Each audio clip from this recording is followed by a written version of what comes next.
হ্যাঁ ভাই বল। বলছি কি যে সুজাতার শরীরটা ভালো নেই, ও হসপিটালে ভর্তি, কিছু টাকার দরকার ছিল। হ্যাঁ বল না, কত টাকা লাগবে? দেখ আমার কাছে 40,000 টাকার মতন রয়েছে, আরো 20,000 টাকা লাগবে। 20,000?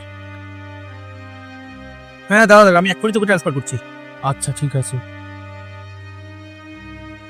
কোনো টাকা পয়সা দেওয়ার দরকার নেই। অন্যকে চাই তোমার ভাই টাকা পয়সা, ও লজ্জা করে না চাইতে? ওরা কি দেখতে পায় না আমাদের কত খরচা? এত ভালো ভাবো কি করে তুমি?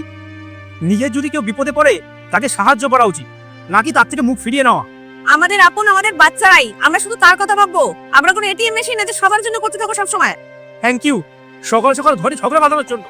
আর হ্যাঁ, আমাকে আমার ভাই সাহায্য করাতে কেউ আটকাতে পারবে না। আর একটা কথা শুনে যাও, তুমি যদি আজ ওকে টাকা পয়সা দাও, আমি এই বাড়ি সারা জীবনের মতো ছেড়ে চলে যাবো।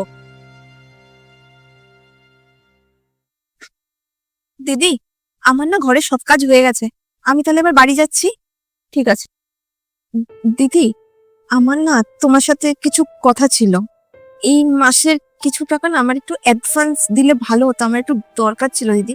কেন, কিসের জন্য দরকার তো? আসলে দেশের বাড়িতে আমার ছোট দেওয়ার খুব অসুস্থ, হসপিটালে ভর্তি, ওখানে না টাকা পাঠাতে হবে, একটু তাই দরকার ছিল দিদি। তো তুই নিজে টাকা খরচা করতে যাবি কেন? আরে তুই কেন টাকা দিবি? দিদি, ও শুধু আমার দেওর নয়, আমার নিজের ছোট ভাইয়ের মতন। আর এখনো একটু সমস্যার মধ্যে রয়েছে, আমরা নিজেদের লোকরাই যদি পাশে না থাকি বিপদের সময়, তাহলে কে থাকবে দিদি? ঠিক আছে, আমি কিছু করছি। ঠিক আছে দিদি, আমি আসছি তাহলে।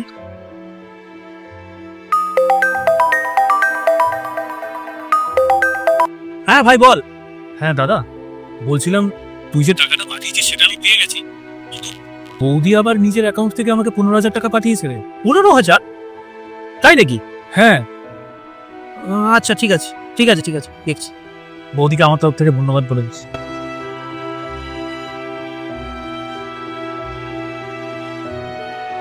তুমি কি ভাইকে আবার এক্সট্রা করে 15,000 টাকা পাঠিয়েছো? হ্যাঁ গো, আমি টাকা পাঠিয়েছি। আমি আমার ভুলটা বুঝতে পেরেছি।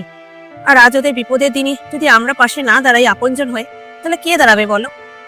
আর আজ ওদের বিপদ, কাল আমাদের হবে না, কে বলতে পারে?